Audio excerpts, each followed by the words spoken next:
Bonjour à tous, cela fait longtemps qu'on ne s'est pas vu, il était temps que je vous fasse un nouveau petit tuto.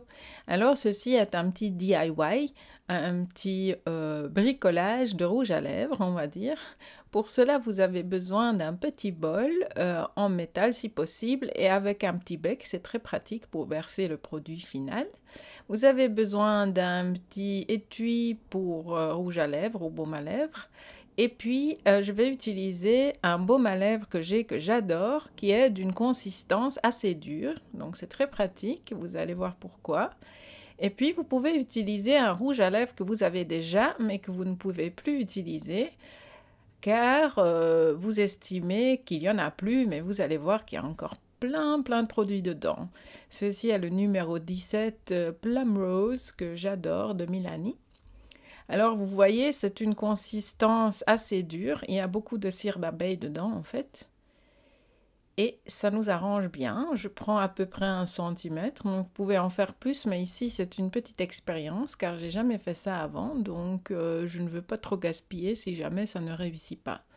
Et alors, regardez tout ce que j'arrive à sortir encore de ce tube de rouge à lèvres, alors que je l'ai déjà pas mal employé, même avec un pinceau, pour essayer de récupérer tout ce qui est au fond. Mais en fait, il y en a encore énormément là-dedans.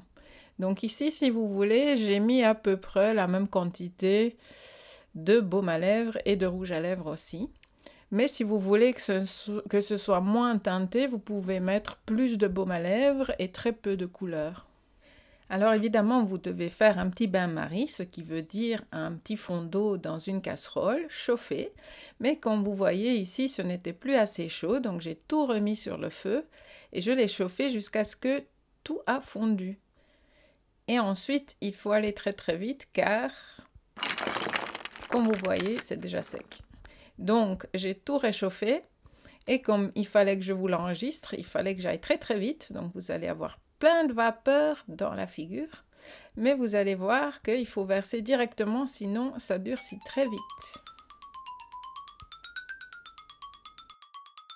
Désolée pour l'image. 1 ou 2 minutes plus tard, ça s'est déjà assez solidifié pour qu'on puisse remonter le produit dans le tube.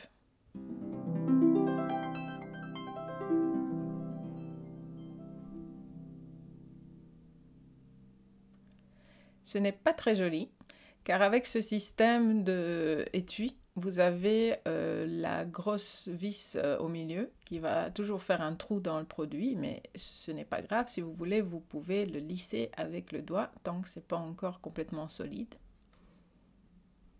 Et puis, vous pouvez le mettre dans le frigo pour 1 demi-heure si vous voulez que ça se solidifie vraiment bien. Alors, il y a un petit problème avec ce genre d'emballage. C'est qu'il y a un double emballage dedans qui fait que à l'intérieur, c'est toujours un peu la cata. Donc vous allez voir que même dans votre rouge à lèvres, si vous défaites l'emballage, à l'intérieur, ce n'est pas très joli car le produit se met un petit peu partout sur les parois. Je vous montre ceci parce que sinon vous allez dire que oui, mais c'est un peu cracra, plein de produits partout, c'est dégueu. Mais vous allez voir que dans les vrais rouges à lèvres, c'est aussi le cas. Mais c'est un peu caché par l'emballage. Donc ne vous en faites surtout pas, ce n'est pas très grave.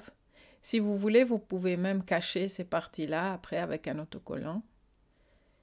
Donc voici le résultat.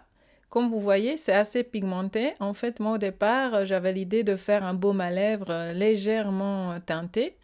Mais si vous employez un rouge à lèvres qui est assez bien pigmenté, vous allez avoir un résultat pas mal. Donc ça s'utilisera surtout plutôt comme un rouge à lèvres parce que c'est un peu plus pigmenté que ce que je voulais faire. Mais ce n'est pas grave, si vous voulez, vous pouvez mettre plus de baume à lèvres dedans. Et puis ici, vous voyez ces 2 parties-là, si vous voulez, vous pouvez cacher avec un petit autocollant. Moi, ça ne me dérange pas trop, enfin, ça fait un peu bricolage, mais en même temps, on voit la couleur, donc voilà. Si on en fait plusieurs, ben, on peut les distinguer facilement. Ce qui est aussi super chouette, c'est que ce baume à lèvres que j'ai utilisé pour la confection de ce produit hydrate super bien les lèvres. Et donc du coup, ici vous allez obtenir un produit 2 en 1. Il va aussi hydrater vos lèvres en même temps que les décorer. Voilà, j'espère que ce petit tuto vous a plu et qu'on se verra bientôt pour de nouvelles aventures. Ciao!